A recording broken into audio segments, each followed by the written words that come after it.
तपाईँ जन्मिएको केराबारीमा होइन त? कहाँनिर हो, कुन ठाउँमा थाहा छ?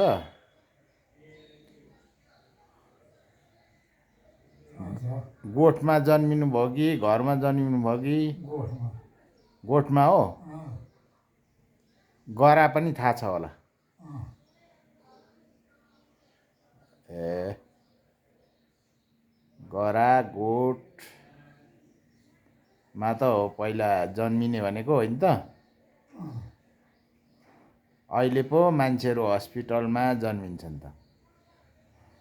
पहिला त गोठमा गाई बाख्रासँगै जन्मिने, होइन त? के हो अहिले त? म तल छिटो डाँडमा।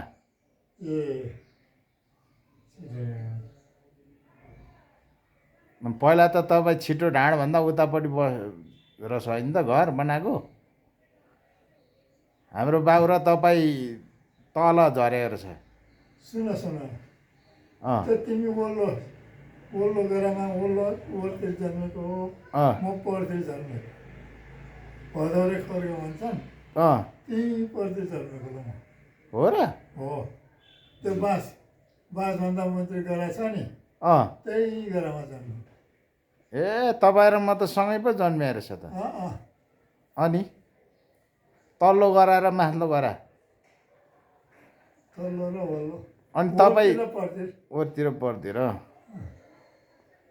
ए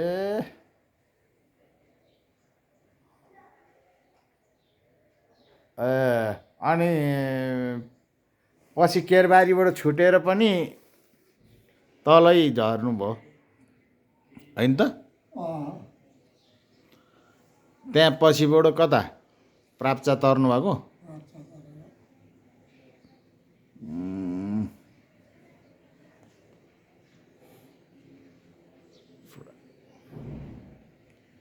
अनि आफ्नो जन्मिएको ठाउँ छोडेर प्राप्चा लाग्नुभयो है तपाईँ?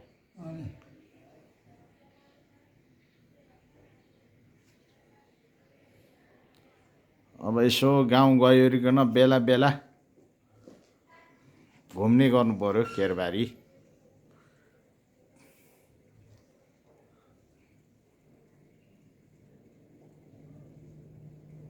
अहिले त पुरा जङ्गल होला एरिया, होइन त? अहिले त कालिजहरू बस्छन् होला।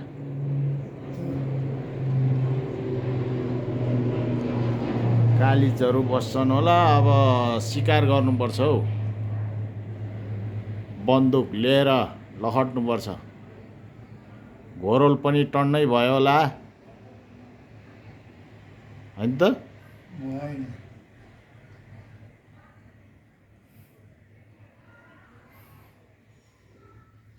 धान सानहरू खान्छन्। बँदेलहरू चाहिँ छैनन् है त्यहाँ, होइन त?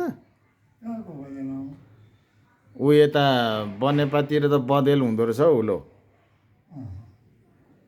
म त गएर च्याप समाउनु सकिँदैन भने त त्यहाँको मान्छेले कहाँ सक्छ?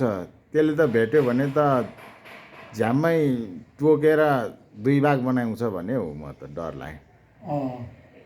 हान्छ अरे नि त्यसले। म त सुँगुर जस्तो भाग्दैन अरे त्यो त है। डेन्जर छ सुँगुर। सुँगुर त सुँगुरै हो, वन सुँगुर होइन त? मिठो हुन्छ नि फेरि। मलाई त असाध्यै मनपर्छ त्यो बङ्गुर। हो त अब के गर्नु, पायो भने खाइन्छ।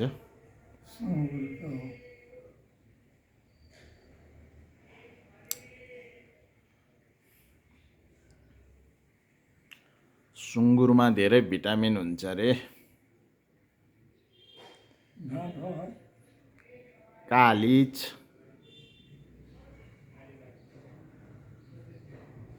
तपाईँलाई के को मासु मिठो लाग्छ?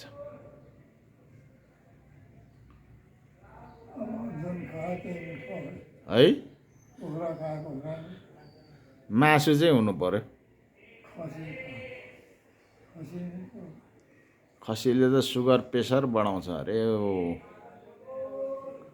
त्यति गनाउँछ पनि नि खसी।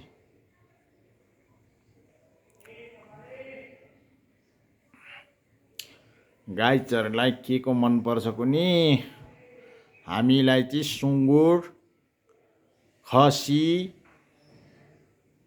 भेट्यो भने जे को पनि मन पर्ने हैन त।